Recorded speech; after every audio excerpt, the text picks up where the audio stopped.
Hi everyone, in front of me I've got a RedMagic 10R, and let me share with you how to enable the Google backup on this device.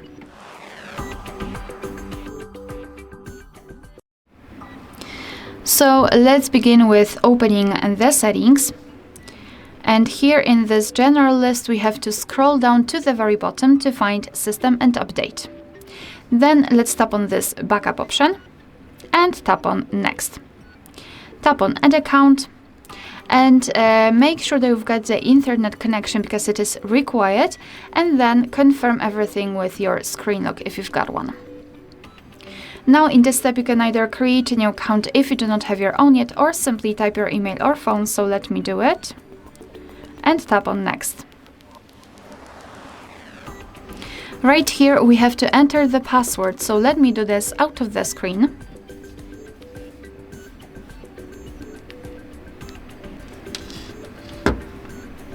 Alright, and tap on Next. So here we have to decide who will be using this device, so just mark the option and then tap on Next. Google Terms of Service and Privacy Policy, you can tap on them to learn more, and tap on I agree after reading. Here we've got the shortcut of backup and storage info, and we can mark the data which we would like to back up, so photos and videos or other device data, or both, it's totally up to you. I will mark only this one and then tap on Confirm.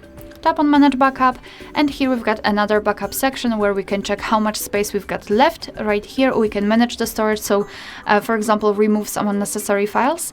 Under it we've got backup details, so we can check what has already been backed up, advanced settings, and I highly recommend to keep this option turned off so you can avoid some charges. And to finish everything, simply tap on Backup Now, and basically this is it. Of course, enter the screen lock to confirm, and here we've got the information, which means that our device is backing up the data.